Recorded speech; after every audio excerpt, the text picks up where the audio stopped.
Hello and welcome to this week's look at stunts and action on film and television. Thank you for joining me again this week. Sad time because we are looking at the life of not only a very fine stuntman, stunt director, second unit director, and later on first unit director and novelist, Ray Austin, who sadly passed away this last week. And if you had listened to the podcast on Wednesday, you will note that there was quite an in-depth interview with Ray in connection with his career.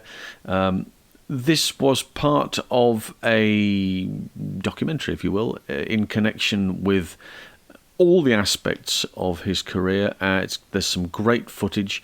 And if you haven't seen it, I'm going to play it here, and so that's the basis of what we're looking at this week. So enjoy this; it's well worth looking at. I know you've listened to a proportion of it, but you may not get a chance to physically see it. And there's some great stuff going on. Also, get a look at the guy because he, as you will have heard, he does this thing where he was cast in a lot of bits and pieces because he sounded like Cary Grant, and he does the odd Cary impression along the way. But I would suspect that if you looked in the dictionary for the word suave, it will say see Ray Austin. He's always impeccably turned out and looks fabulous in this. This, I think, was from about 2006, 2007. Anyway, enjoy this and we'll regroup the other side. Here he comes.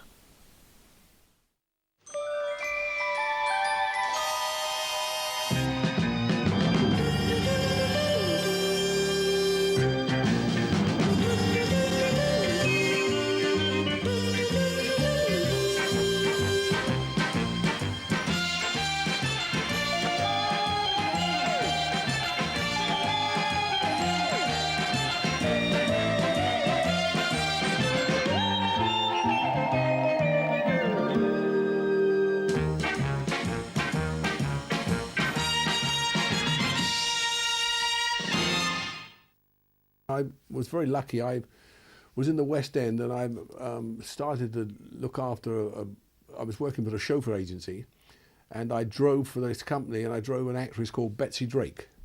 And Betsy Drake was married to Cary Grant. And whilst I was driving Betsy Drake here, she said, you know, Cary would like you very much because you speak so much like him, which I did, which I've managed to get away from now because it's too much. People always say, oh, you sound like Cary Grant, so I keep away from it. But I met Cary in the end, to cut a long story short. She was doing a picture in at Boreham Wood called Next to No Time with Kenneth Moore. And I went down, worked with her, I drove her and looked after her and one thing and another. I was her man Friday. Cary came over and we took a liking to each other, and I went back to America with him. And I used to drive around with him everywhere and one thing and another, all over the world. And whilst I was there, before that I was in the Army. And I was in the Army Physical Training Corps. I went in the Army as Royal Artillery, but then transferred to the Army Physical Training Corps, where I represented the Army in 1952 on the parallel and horizontal bar. So I was very good on gymnastics. And when to cut a long story short, I went to America. I was with Cary.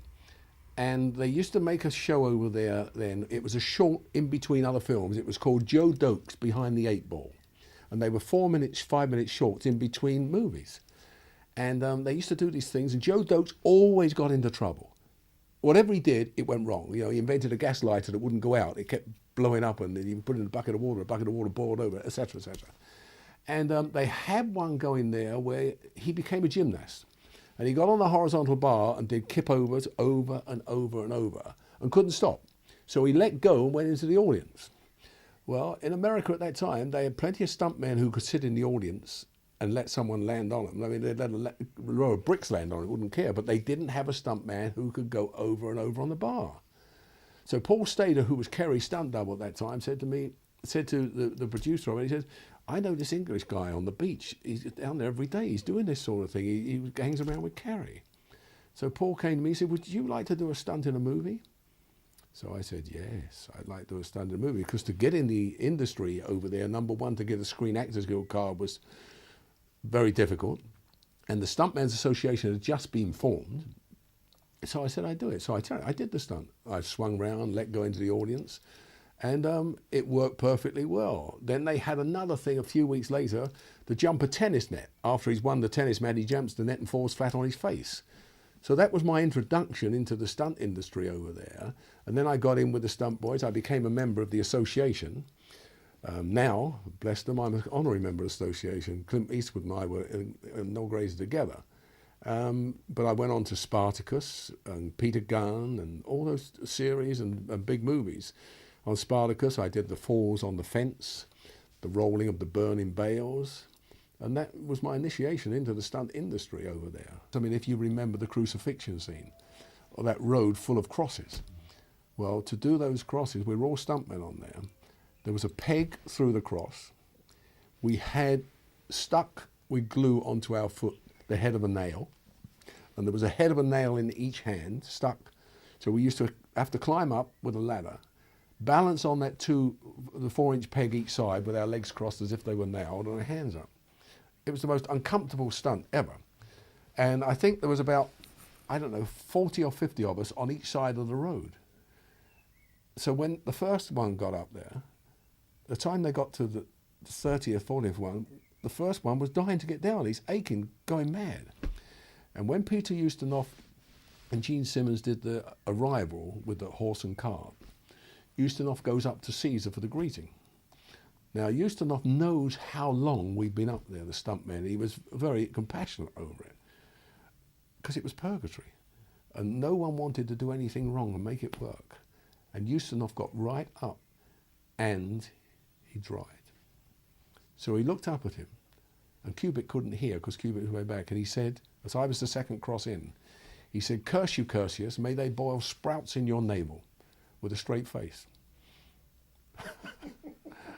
Because the stuntmen would have killed him. If we'd had to go up there again, they'd have killed him. And he got away with it. And Kubrick, when he went to dailies, heard this. He said, "What the hell were you saying?" He said, "Well, I thought you could put it on my back." He said, you know, voiceover. He says, "The stuntmen would have killed me." But that's what he said. He actually said, "Curse you, Curtius, may they boil sprouts in your navel." But with a gusto, you know, "Curse you, Curtius, may they boil sprouts in your navel." And after that, North by Northwest, I worked North by Northwest. I did Carrie's driving on that in the park. And at the end, you see the end of the show, you see me at the end of the show, not as a stuntman, as standing next to the stretcher. You remember in the movie, Eve Marie Saint pretends to kill him, and he's carried out in the stretcher. Well, when we were out there, we went out there as stuntmen. The stuntmen are Screen Actors Guild, that is their union, and there is a Screen Extras Guild. Well, Carrie was standing out there, and extras were holding the back of the stretcher, and the guy who was holding the back of the stretcher dropped it twice with Carrie in it. So he dropped it. So he said, I'm not going to do this anymore." He said, "I refuse to do this." So he said to me, "Raymond," he said, "you come here and hold the back of this." So I went to hold the back of it. The union people come up and said, "He can't do that because he's a stunt actor. He can't do that. It's an extras job." He said, "Well, I tell you what," he said, "I'm not going to do that unless he holds it." So in the end, I'm standing next to the guy at the end with a hand out like this, holding the stretcher, while the extra pretends to hold it because he dropped it twice. It's a lot of fun.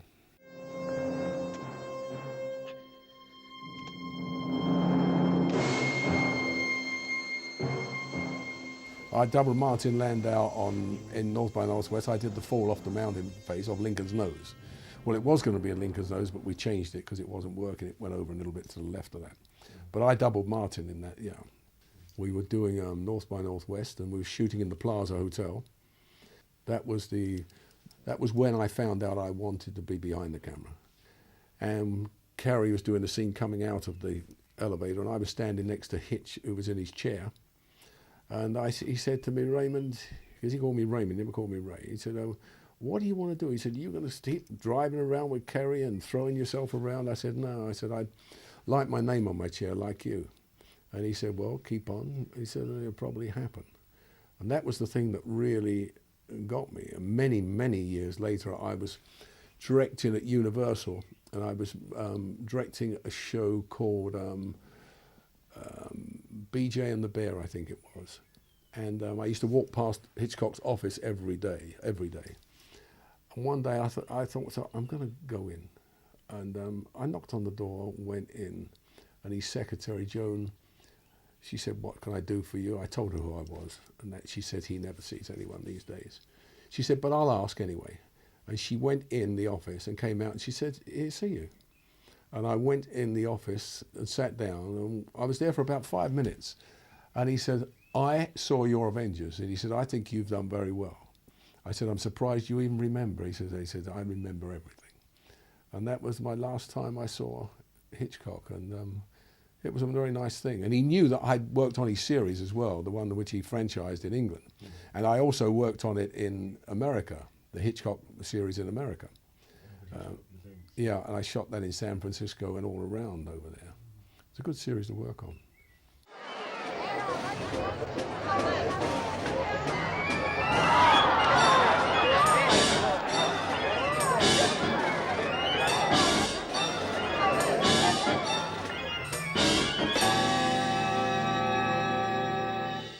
Yes, Cleopatra. That was a blast, that picture. I started it in Pinewood Studios. Then we got stormed out and rained out. And it went to Rome, and I went to Rome with it. I was the stunt director on that for the forum sequence.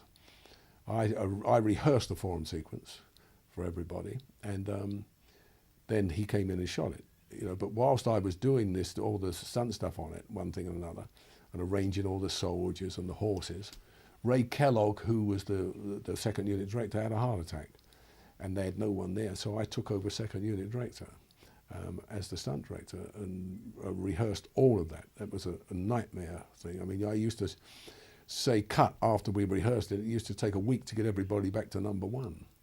It was an incredible piece of. I'll never get an experience like that again in my life. You know, Hermes Pan was the choreographer. I think at the beginning of the procession we had something like 300 veiled dancers. Following them was the Sphinx with the slaves pulling it. We had, I think, 1,000 white slaves and 400 black. Some white men blacked up because we couldn't get that many blacks.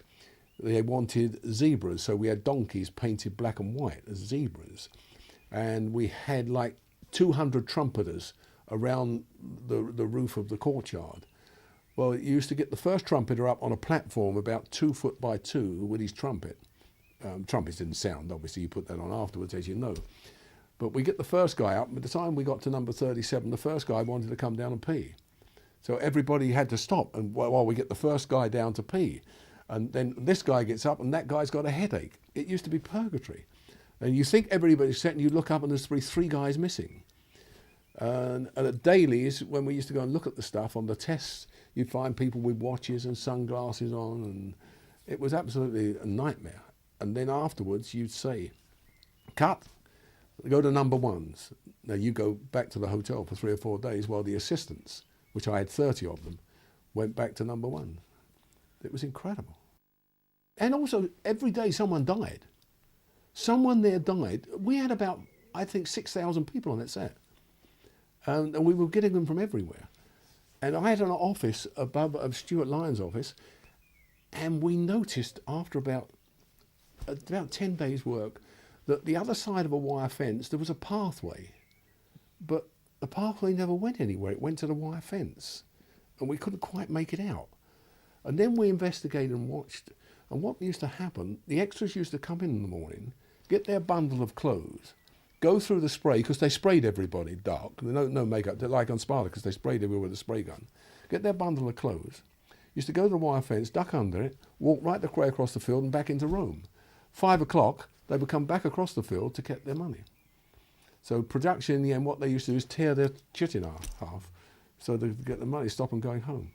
They were doing it for weeks. And I mean hundreds going out through the fence and going home. It was absolutely ridiculous. And after that, came back to England and just stepped into the right things at the right time. I mean, I did the Avengers, but before I did the Avengers, I got with Tony Richardson and Woodward Films. Did Saturday Night and Sunday Morning, the stunts on it. Then Tony did Loneliness Long Distance Runner, which again I played the same part as I played in a series called Ghost Squad, which was Mr. Clay. I played the prison officer that beat the kids up in Loneliness Long Distance Runner. And that was a nice part for me. Tony, after that, decided they were going to do Tom Jones, and I became Ramrod on Tom Jones. I trained all the horses, did all the stunts on it, and also played the guy at the end with the patch over his eye who accused him of stealing and got him hung. And then I was hung in his place, because it was me hanging up there. And I broke both my ankles on that. When Albert jumps from his horse onto Susanna's horse and brings it to a standstill, if you get that film and slow it down, you'll see that it's me doing it, but I've got both feet in plaster painted brown with black tops round as boots, because Richardson wanted me to do it, and I did it with 2 broken ankles. Actors were always very good to stuntmen. They would never do their stunt double out of a job. If that sort of thing happened with a lot of actors who really thought they could do it, and a lot of them did it and got hurt badly, they would make sure the stuntman did the full rehearsal and one thing or another, so he always got the money.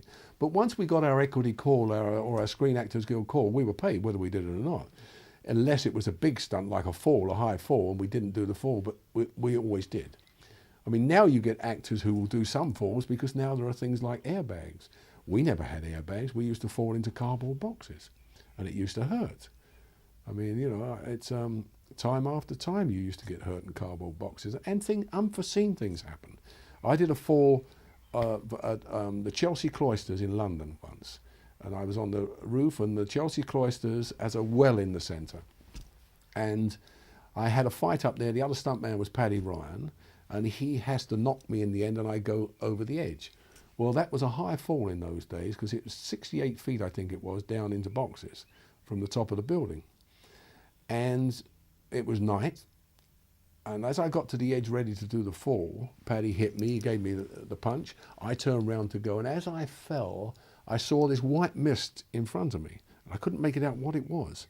And I knew I was in trouble, so I balled up, tucked up, went down the boxes, then landed on my back. But what had happened, there was an actress who lived there called Lisa Gastoni, and she had come in to her apartment, seen all these lights outside the windows, opened her steel frame window to look up, and luckily the curtain blew out, and that's what I saw. But I broke 2 toes on 1 foot because they hit the iron frame of the window.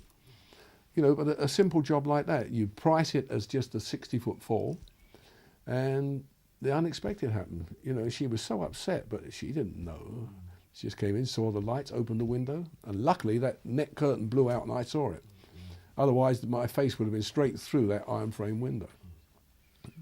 Silly things like that happen. Yeah, I did I don't know what it was a war film for Danzigers, and we did a thing there where I was in a tank, a German in a tank, and the tank comes into a village, and the resistance come up, open the lid of the tank, throw a hand grenade in, it blows up. I come out on fire, which is not a very difficult stunt to do, but it needed timing, you know, and you could get a bit hot in that tank, as you can imagine. Well, we rehearsed it, and the way we do that sort of thing is, I have a thing on me called stuff called pet jelly, which is very inflammable. And the special effects man puts a battery in my hand with a plunger and a fuse, and it's attached to the costume, and I press it and it ignites the costume, and I'm on fire.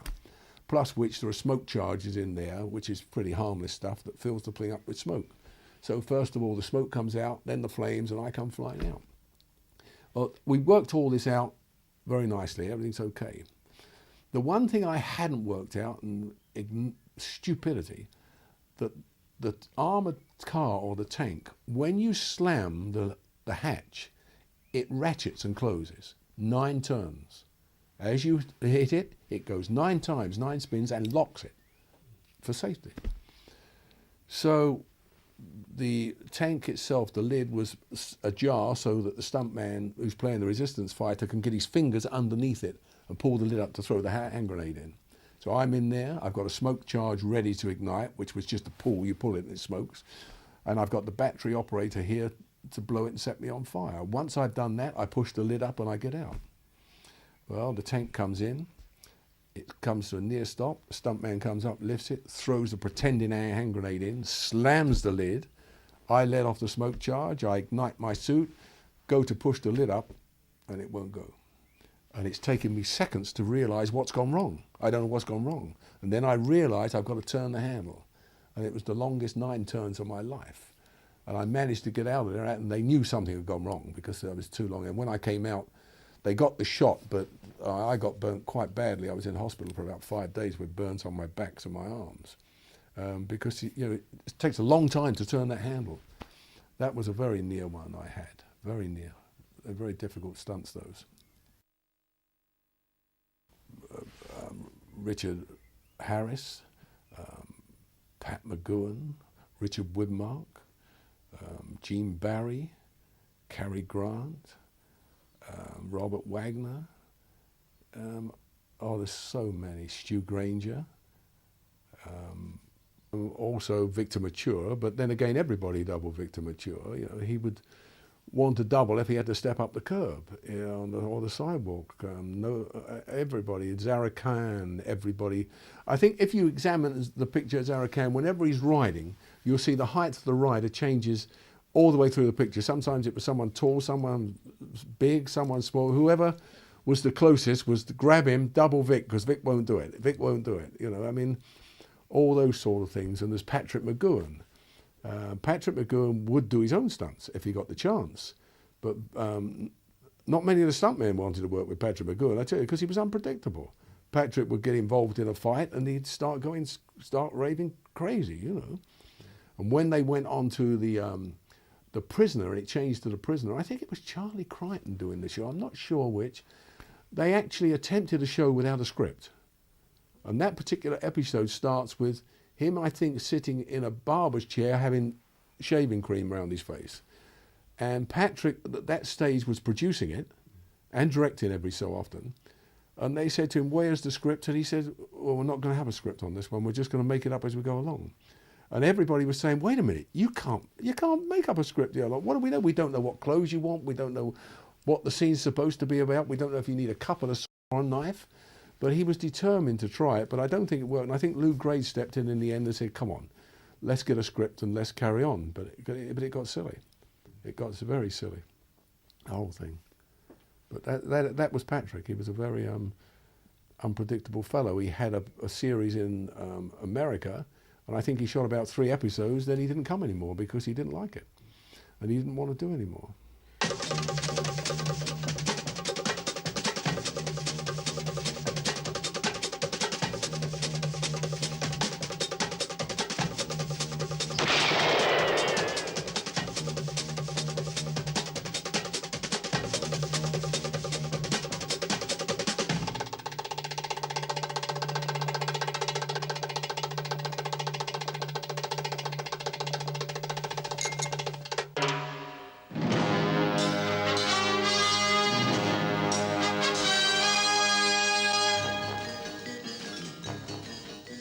And with the Avengers, I brought in Kung Fu to England. I was the first person ever to not know the actual art of Kung Fu, but to know about it as using it as a television series. And I went to Brian Clements and Albert Fennell and said, because we were talking about what Diana was going to do when she came in the show, because I did the test with Diana as a stuntman. I did a test with all the girls that came. I was black and blue, because every one of them had to do a fight sequence for the test. And at that stage, I was still the stuntman, so I had to do a fight with every girl they wanted tested. And I mean, I can't tell you. I used to say, right, you hit me on the face here, then you kick me in the knee. What they do on the tape, they belt me on the face there, hit me over the head, then punch me. I mean, they never stuck to the routine once. Yeah. I was black and blue. But we then, all those shows and all those things down there, and Diana wanted a fight and she didn't want to do anything. We were in a heck of a mess. So I went to Albert and Brian. I said, "Have you ever heard of Ping Yong Kun Sut and Kung Fu?" No, they hadn't heard it. So I said, "Okay." So I got a friend of mine who I trained under, Cliff Gibbs from Dunstable, and he came to the studio, and we put on an exhibition of Kung Fu, and they said, "It's marvellous. We love it." Diana loved it. And I'd already been working with Patrick using panache for a long time. And so we started Kung Fu. But if only I had had the sense to do what they did in Kung Fu and shoot it at high speed. I mean, because that's what they did, and it was a great success. If I'd have had Diana, it would have been phenomenal to see her doing all those moves in slow motion. I think it would have been really good.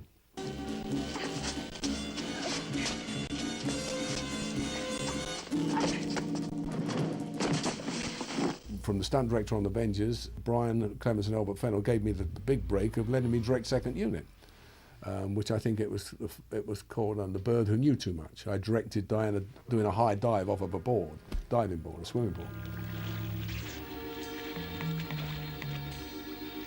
Production manager on that, which was Ron Fry, said to me, you know there's going to be a big change in pay.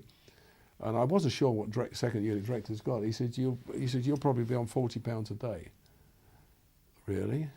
Yes. Are the days you're working? The second unit was only maybe 3 days a week, if that. So I had to make that choice.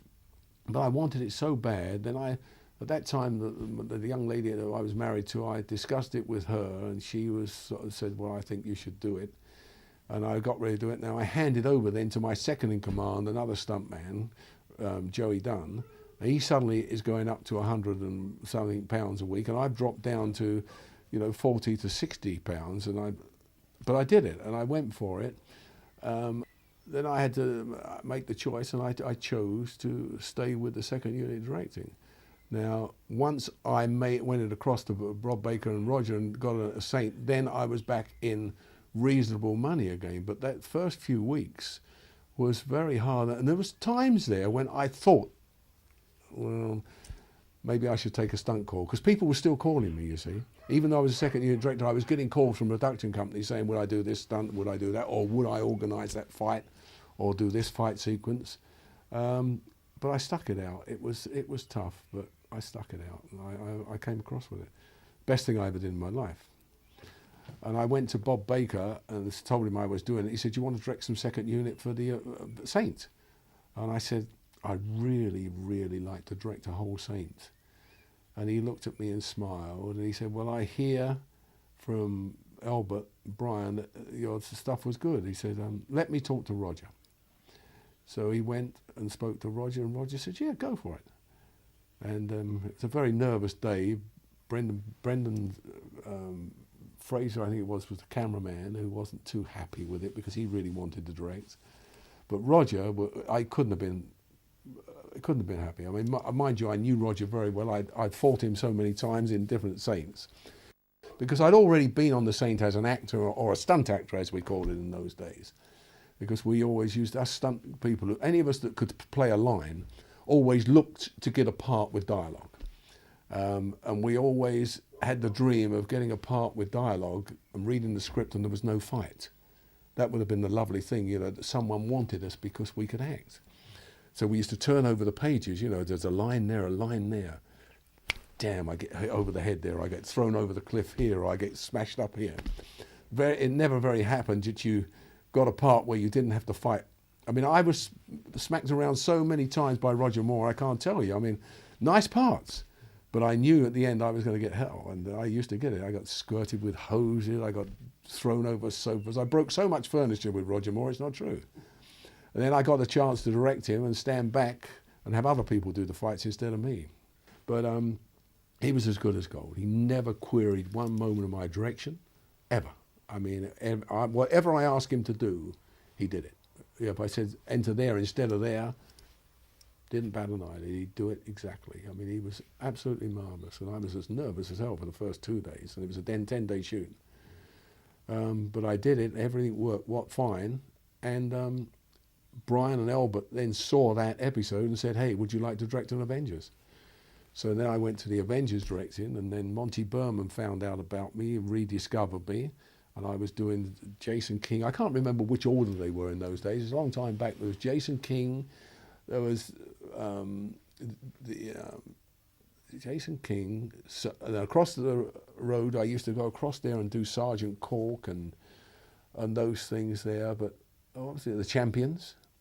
Yeah, I did the Champions. I directed the Champions. Stuart Damon, William Gaunt, and Alexander Bastido, The Champions. Department S, that was it. Jason King, Department S, The Champions, Randall and Hopkirk. Did a lot of Randall and Hopkirk. Loved that show. That was a lot of fun. Kenny Cope and Michael Pratt. That was a good fun, that show. And I knew I wanted to write as well, so Dennis Spooner was a script editor and Brian was writing the show. And I wrote That's How Murder Snowballs, which was the first screenplay I ever wrote. And Dennis liked it and Monty Berman liked it. So now I was directing and writing screenplays. And then I used to nip up to MGM up the road and do Hitchcock. Then Paul Knight found me, and I went off and did Black Beauty. And I got the Montrose Festival thing for one of my Black Beauties there.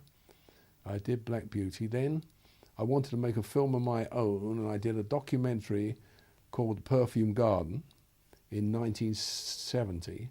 And I won Outstanding Director of the Year from the London Film Festival from John Trevelyan. And then I just used to go everywhere. I was so lucky. I got show after show. They just kept coming my way.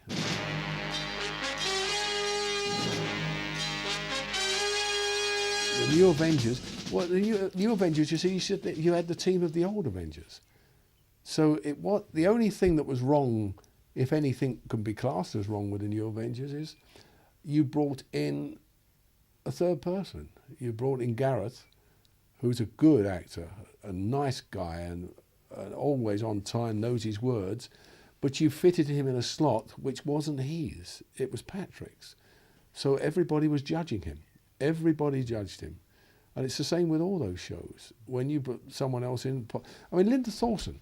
I think Linda Thorsen's a good actress, and I think she did a brilliant job. But she's fighting Diana Rigg's image.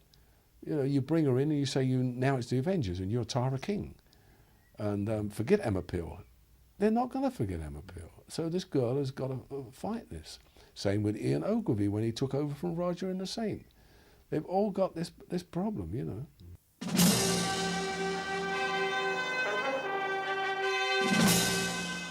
Target was a lot of fun. It was a great show to direct that. I mean, it really was. We all had fun every day on that. And Johanna and Gareth, I mean, they did incredible things. They were actually up on those roofs themselves.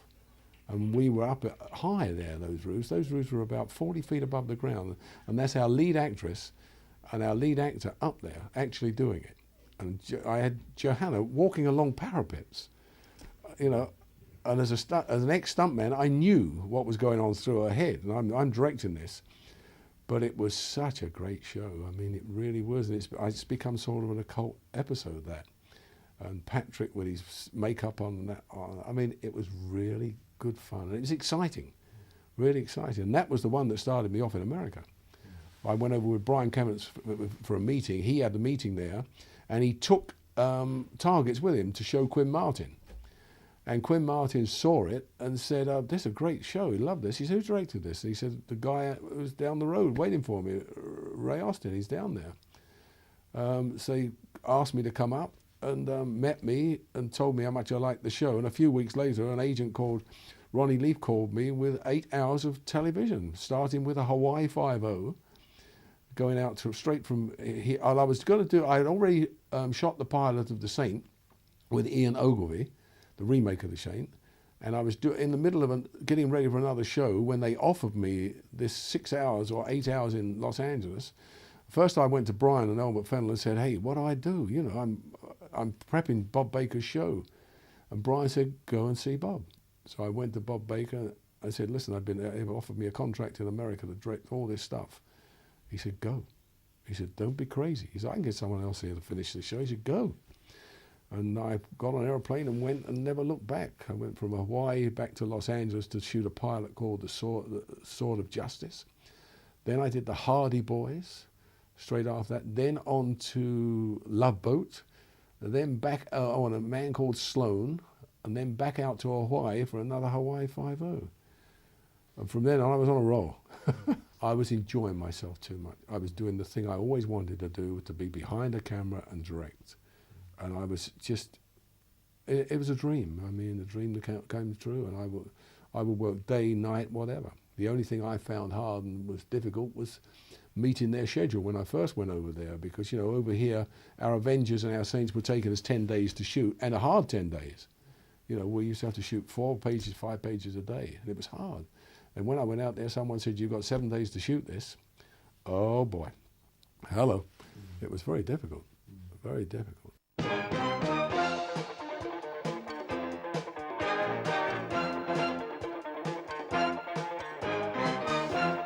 That pilot of Magnum was shot in 3 different episodes, sort of thing. I mean, someone started it, someone else went in, and I went in and wrapped the whole thing up for them. And then when they saw what I'd done with that, they immediately wrote, I think it was Don Belisario wrote them, was 2 movies of the week. The second one was called Did You See the Sunrise?, which was the one which was talked about because Magnum at the end shoots the guy, unarmed guy, through the head at the end of the series. And we freeze the frame, you know, with the smoke coming out the gun, where he killed the Russian. And and the first one, the first 2 hours was Memories Forever, is the one where he found his wife. And they were quite big, they were mini features. I mean, they really were mini features. They were received very well. And then after that, I shot so many episodes of Magnum, so many episodes. Deep Channel, I taught Tom Selleck to dive underwater, to do the underwater stuff on Deep Channel, all those. And then years after, I went back there. I went back many times and shot different things, but I went back and shot the pilot of The Tales of the Gold Monkey, which was a great series with Stephen Collins, again a Don Belisario show. And we shot that there and at Universal, but all the location stuff, all the water stuff, all the boat stuff, everything was shot there. And that was a lot of fun doing that, a lot of fun doing that. I used to do, long before that, I had a Y50, which was my first introduction to the island. And that was a lot of fun with Jack Lord. Good shows, good shows. Jack, he was a bit of a handful, but he was a nice man, and the show went very well. As we know, I think it was 16 years. Terrific show. And then back down to Los Angeles and all the different shows. Spencer for Hire. I had a good time doing Spencer for Hire. Very good time, but the worst winters I've ever had, because we shoot that in Boston. And I'd never known anywhere so cold as Boston in the winter. We'd go out, you couldn't recognise us when we went out to direct. We just had faces poking out of coats. And then it was a terrible show to shoot weather-wise. Highlander, I did a lot of Highlanders in Paris and in Vancouver. And also in Vancouver I shot the series of Police Academy over there, which was a lot of fun to do that as well. Good shows. I got pigeonholed long ago as an action director, which used to upset me sometimes because there were some nice dramatic shows I would have liked to have done. But I have directed shows without a fight sequence in. I got stuck with Wilfred Brimley. I love being with him. Wilfred Brimley for 2 years on a show called Our House, which was the story of him as a grandfather who'd lost his son, but his daughter-in-law and the children come to live with him. And we shot it all at Lorimar in Los Angeles.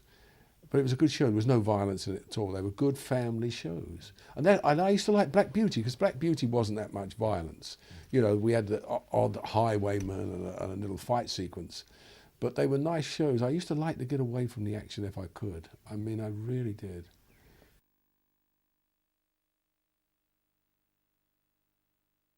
I still ask the director, and I go and do things if I really want to do them. Yeah. But I've always wanted to write novels. I've always wanted to be a novelist. And my wife, Wendy, she started, first of all, whilst I was away shooting Zorro. She was in the hotel, so she wrote a novel. And I said, I'd really like to write a novel. So she said, well, why don't you? And it was the most difficult thing I ever did, the transition, because I wrote the first novel. It was too short, and Wendy read it. She was the first one to read it. And she said to me, I don't know where you are. She said, I don't know what that person looks like. I don't know what room you're in. She said, you're writing it like a script. Well, with a script, I have an art director and a cameraman to go around with me, and the art director says, okay, we'll have this room read, and we'll have you sitting here, and we'll have 4 women walk in, or whatever. And I just wrote the dialogue and put it and directed it. But when I'm starting to write my book, I'm saying, you know, he came into the room and so, she's saying to me, but what's the room look like? I mean, how many people there? What time of day it is? So I went back and did it again, and she accused me of the same thing again, and she was right, in actual fact.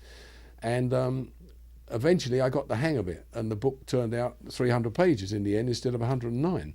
It was absolutely ridiculous when I went back and looked at the first draft. And I put it up to a literary agent because I didn't want to give it to my theatrical agent. And they took it straight away. I was very lucky. And the second one, I chose the wrong title on the second one because I called it Dead Again. And Kenneth Brennan already made the picture, but it was too late for me to change it. At least now I've discovered Amazon.com, and you can go in there and find out what titles are which, because you just type in your title, and if it comes up a book, you say, forget it, I'm going to get another title. But Dead Again was received very well. I had good write-ups and good press on it, and it took place in Cornwall. I brought Wilfred Brach here for it, and he was as good as gold. And I started writing that book, and I called Wilfred and said, look, I'm writing a story about a retired Charlottesville homicide cop, and I really like to put him like you know, because I've worked with Wilfred for 2 years, and he can be a cantankerous devil, Wilfred. So he said, do it. So after I got through about 5 or 6 chapters, I called him up. I said, look, Wilfred, I said, this is more like you than it's like you, you know. I said, it's a bit much. So he says, hey, we're family. He says, do it. I couldn't care less. So I did it, sent him the book afterwards. He said, I think it's great. He said, anything you want, you got it. I said, well, as you know, in the story, he looks like you. And I've said he looks like you, and my character hates it. He looks like Wilfred Brimley.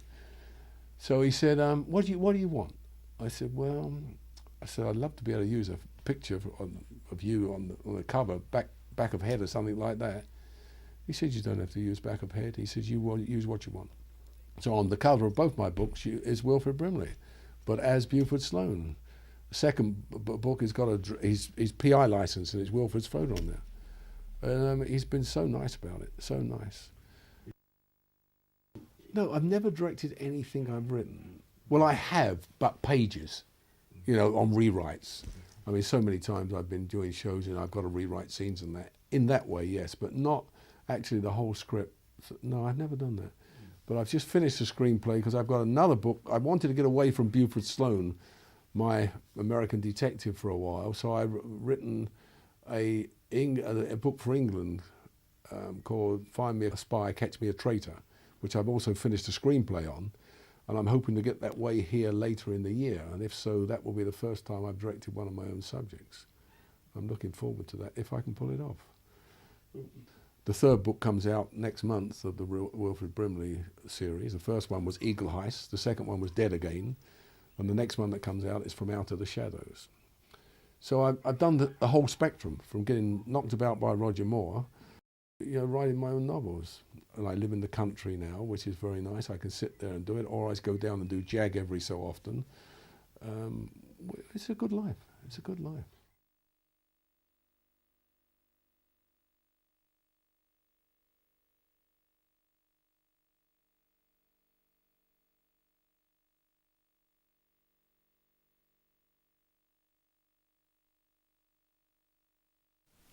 There you are. That is Ray Austin, who sadly left us last week. Don't forget to explore his world. Check him out on IMDb. And there are a number of other little interviews and bits and pieces knocking about with him. It's well worth looking into. He has an extremely varied career and will be sadly missed.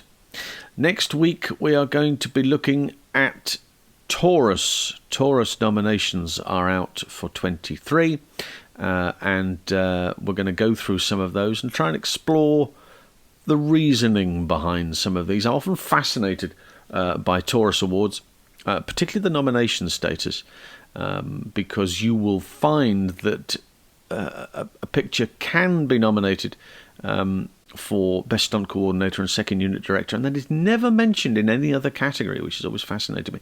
So we're going to have a little look at some of those and try and sort through what's what. Do join me again next week. Don't forget the podcast on Wednesday and the YouTube show on Friday. Check out the Pod Dojo network. They are responsible for this podcast and show, and we'll do it all again next week. Until then, bye for now.